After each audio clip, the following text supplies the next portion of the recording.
tous, je vais vous présenter mes lectures que j'ai lues au mois de décembre et début janvier.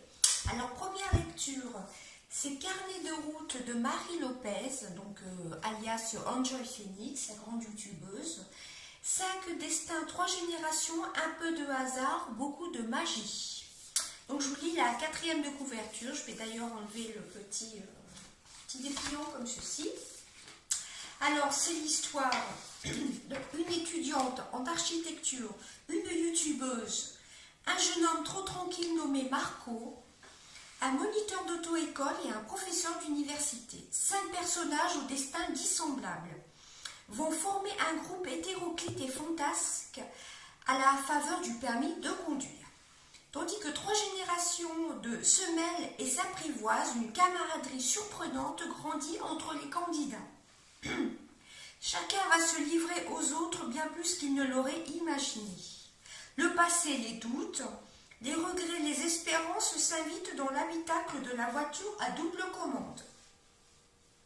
Leurs différences les poussent à reconsidérer leurs choix et les horizons qu'ils s'étaient fixés, et les dangers de ressortir de l'expérience juste un peu plus perdus qu'avant et bien réels. Et voici que surgit l'extraordinaire, et que s'offre à eux un chemin bien éloigné des codes et des panneaux de signalisation. Marie Lopez a 21 ans, Carnet de route est son premier roman. C'est vraiment le premier roman qu'elle a écrit. L'autre qu'elle avait écrit, d'ailleurs que on n'a pas encore rendu, que j'aimerais bien en lire au passage, c'est un livre où elle raconte un peu son ado, mais celui-ci c'est un vrai roman qu'elle a écrit elle-même. Voilà. Donc le début j'ai adoré, donc je l'ai lu depuis décembre, donc il faut que j'essaye de m'imaginer un petit peu l'histoire. Je sais que le début j'avais bien aimé, vers le milieu je me suis quand même un petit peu ennuyée et la fin j'ai trouvé quand même assez moyen. Donc le livre était un petit peu décevant vers la fin, mais il était assez captivant au début. Je ne sais pas si c'est très clair mes explications. C'était un pavé de 258 pages. Donc je l'ai lu en 2 semaines, voilà, parce que je n'ai pas lu tous les jours. Donc c'est quand même au prix de 18 €. J'ai trouvé le début vraiment très prometteur. Le milieu, je me suis ennuyée et la fin, j'étais légèrement déçue. Mais sinon, c'est un beau livre, malgré tout, Voilà, enfin moi je pense, attendez plutôt qu'il sorte en livre de poche, ce n'est que mon avis. Sinon pour un premier livre, il est plutôt réussi, bravo Marie Lopez quand même, parce qu'il ne faut pas oublier que c'est quand même un premier roman qu'elle a écrit. Alors deuxième livre, je l'ai lu, je crois, entre Noël et début janvier on va dire, je ne sais plus exactement. C'est un livre que j'avais dans ma palle. Le Daniel Steele Victoire, depuis un petit moment, je crois que ça faisait presque 2 ans que je l'avais. Voilà, donc Daniel Steele, c'est plutôt, ces livres sont souvent des fois adaptés à la télé. Voilà, c'est une, c'est une romancière américaine. 90 ouvrages publiés en France, 800 millions d'exemplaires vendus à travers le monde. Daniel Steele est un auteur dont le succès ne se dément pas depuis plus de 30 ans, une catégorie en soi, un véritable phénomène d'édition. Alors elle a sorti plusieurs bouquins, je crois qu'ils sont assez répertoriés ici. Album de famille, La fin de l'été, Il était une fois l'amour, Au nom du cœur, Secret, Une autre vie, Traversée, etc. Vous voyez tout ce qu'elle a sorti quand même comme livre. Donc Victoire, c'est l'histoire d'une belle jeune fille. Alors à 17 ans, je vous lis la 4e de couverture, à 17 ans et déjà championne de ski junior, Lily prépare les Jeux Olympiques d'hiver. Elle a les yeux rivés sur la médaille d'or, excusez-moi un petit thé au passage, et rien ne peut l'en écarter, rien ou presque. Un matin, alors qu'elle se rend sur les pistes, c'est l'accident. Elle survit, toutefois le verdict est sans appel, paraplégique. Et elle ne pourra plus jamais marcher ni skier. Mais c'est bien mal connaître Lily, motivée par sa rencontre avec des êtres hors du commun. Elle s'autorise un nouveau départ et refuse d'abandonner sa carrière sportive. À son image, ses proches donnent un tournant décisif à leur vie, faisant fi des difficultés. Avec cette magnifique histoire de résilience, Daniel Steele rend hommage aux battants, ces véritables héros d'aujourd'hui, et nous prouve qu'il ne faut jamais désespérer. Quand tout paraît perdu, la bataille ne fait que commencer. Donc, comme on comprend bien, Lily, qui est une jeune fille de 17 ans, a pour but de gagner le championnat olympique de ski. Et donc, après, elle est paraplégique. Elle va dans une institution pour apprendre comment apprendre une nouvelle vie d'être paraplégique. Hein. Il n'y a que le haut de la tête qu'elle peut bouger, les bras quand même. Donc c'est la moelle épinière qui est touchée. Et donc, je ne vais pas vous spoiler le livre, mais après, elle va un peu déprimer, ce qui est normal, hein, quand on se retrouve comme ça du jour au lendemain. Je n'ose même pas imaginer ce que ça doit faire. Donc après, elle se retrouve dans une institution où elle a un coach qui l'incite, qui lui donne envie de participer au championnat paralympique, je crois que ça s'appelle. Vous savez, c'est les skis comme un fauteuil roulant. Comment ça s'appelle? Là, j'ai un petit trou de mémoire. Elle veut participer aux Jeux, vous savez, pour les handicapés paralympiques, je crois, si je ne dis pas de bêtises.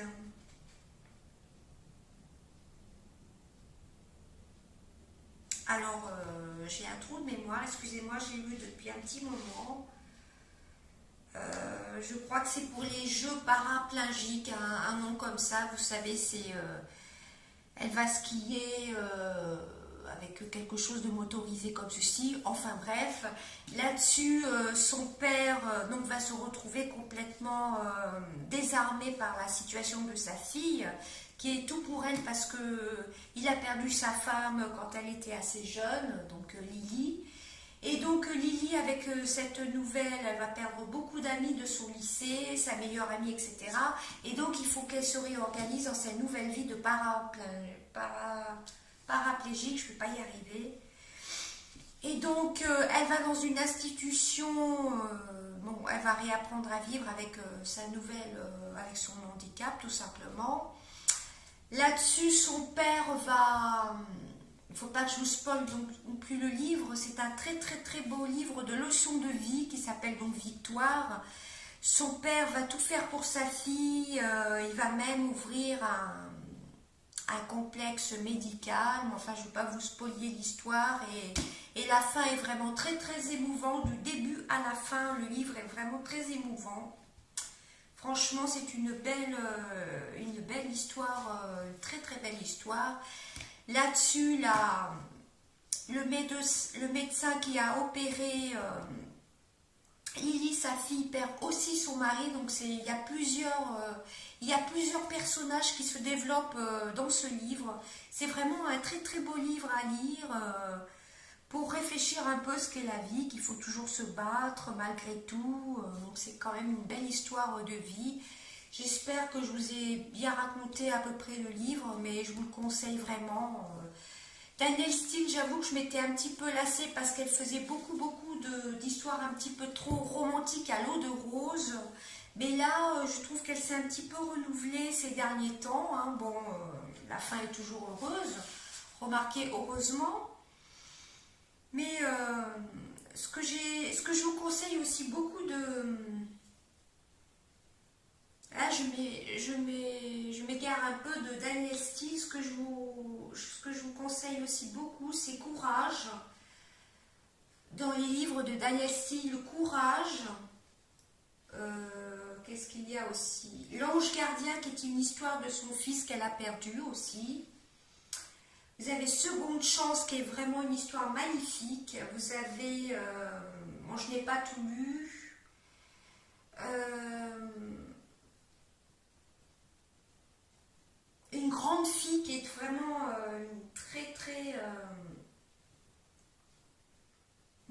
belle histoire aussi. Le mariage qui est une très belle histoire. Bon, il y a de temps en temps trop de romans à l'eau de rose de Danielle Steele. Un autre que je peux vous conseiller aussi, c'est Souvenirs du Vietnam. Naissance. Et Naissance, c'est un très très très beau livre. Bon, là, c'est juste une petite aparté. Mais comme vous voyez, vous avez beaucoup de livres de Danielle Steele. Hein, si vous voulez découvrir cet auteur. Alors, si vous voulez découvrir cet auteur, je vous conseillerais plutôt... il y a Double Reflet qui est magnifique, qui est un magnifique livre. Bon, je n'ai pas tout lu de Danielle Steele. Hein. Accident aussi, qui est un magnifique livre. Joyaux, remarquez, ils sont tous beaux. Bon, de temps en temps, il ne faut pas lire que des Danielle Steele parce que c'est toujours un petit peu le même style d'histoire peut-être. Voilà, mais malgré tout, j'ai beaucoup aimé ce livre. Je n'avais plus de livre de Danielle Steele depuis au moins 2 ou 3 ans et j'ai aimé redécouvrir l'une de mes auteurs favorites. Hein. Voilà. Donc actuellement, mon livre en cours est de Virginie Grimaldi. Tu comprendras quand tu seras plus grande. Alors, je n'en suis qu'à un tiers du livre. J'en suis qu'à 100 pages pile. Au passage, j'ai reçu une dédicace de Danielle Steele, justement, Belle et heureuse année 2017, qu'elle fait au club des lectrices de Danielle Steele. Et ce qui est très bien, c'est que derrière, vous avez le calendrier 2017. Donc ça, c'est plutôt top. Ça fait plusieurs années que je le reçois. Il y a juste l'année 2016 où je n'ai pas reçu le petit marque-page que j'adore d'ailleurs, parce que vous avez le calendrier. Voilà. Qu'est-ce que je voulais dire? Quand vous achetez un ouvrage de Danielle Steele, vous pouvez participer le club des amis de Danielle Steele. Vous recevez donc la photo dédicacée comme je viens de vous montrer, avec le petit calendrier. Et vous recevez à chaque parution de ces livres, vous recevez une petite note explicative sur son prochain livre qui va sortir. Là, j'en ai reçu une, mais bon, je ne vais pas l'acheter. Donc, vous mettez votre nom, votre adresse, votre email, votre numéro de téléphone si vous le souhaitez, votre date de naissance, profession. Et vous recevez chaque année, enfin, si vous aimez l'auteur, évidemment. Vous recevez donc sa photo dédicacée, hein, avec ce qui est vraiment génial, c'est le calendrier. Donc ça, c'est plutôt bien. C'est la seule auteure, à mon avis, qui le fait, de ce que je connais. Donc, troisième livre. C'est Tu comprendras quand tu seras plus grande. Alors, Virginie Grimaldi, j'avais lu déjà son premier livre qui était Le premier jour du reste de ma vie, que j'ai adoré. Je l'ai lu l'été dernier, donc juillet 2016.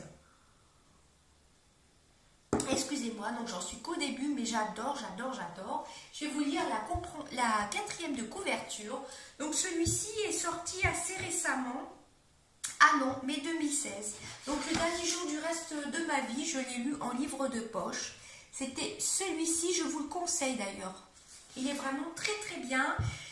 C'est donc le premier jour du reste de ma vie. Ce sont 3 femmes avec 3, il y en a une qui a divorcé. Le jour des 40 ans de son mari, elle lui a demandé le divorce.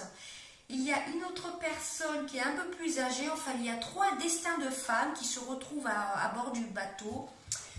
Je vous parle de celui-ci qui a été un très gros coup de cœur de l'année 2016, un gros coup de cœur littéraire 2016.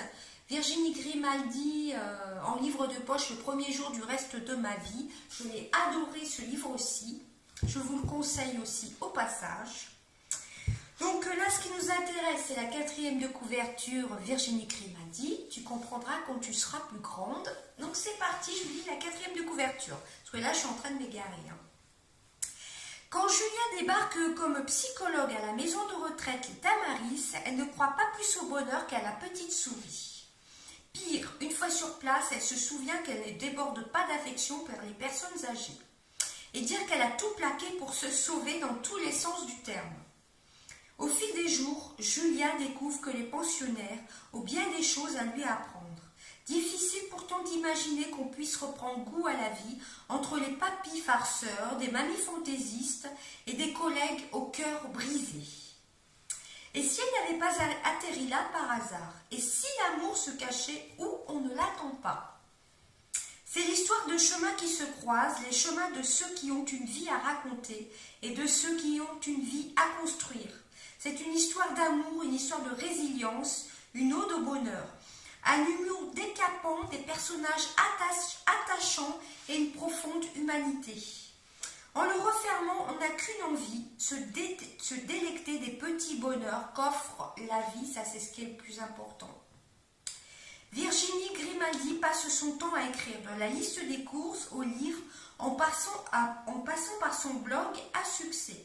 Auteur d'un best-seller, celui que je vous parlais tout à l'heure, le premier jour du reste de ma vie est lauréate du prix Écrire au féminin 2014. Elle signe là un magnifique deuxième roman.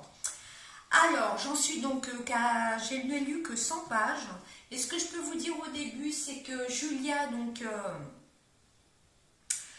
elle décide de rentrer à la maison de retraite parce qu'elle perd son père. Donc, elle vit avec quelqu'un. Enfin, je ne vais pas vous spoiler le livre. Comment je pourrais vous dire ça? Elle perd son père. Et la personne, à chaque fois, enfin avec qui elle vit, son compagnon avec qui elle vit, elle s'aperçoit qu'à chaque fois qu'il lui arrive, soit mettons une petite grippe, ou là, elle perd son père, on va dire comme ça, il s'en fiche royalement, il lui dit que ça passera, enfin en gros c'est ça. Donc elle décide de le plaquer, de changer de vie, et donc elle répond à une annonce comme quoi... il cherche une psychologue, c'est ça, elle a une maison de retraite, les Tamaris, et donc elle va apprendre à connaître la vie des pensionnaires, etc. Et d'après ce que je comprends, à se former, enfin à réfléchir un peu sur sa vie future, etc. Donc je n'en suis qu'à 100 pages, donc je ne peux pas vous en dire plus pour l'instant. Les 100 premières pages en tout cas me plaisent beaucoup, j'aime beaucoup le livre, j'aime beaucoup la plume de cet auteur. Virginie Grimaldi, j'aime beaucoup, je vous conseille beaucoup cet auteur. Donc je pense que c'est son deuxième livre, puisque son premier livre, donc c'est un best-seller.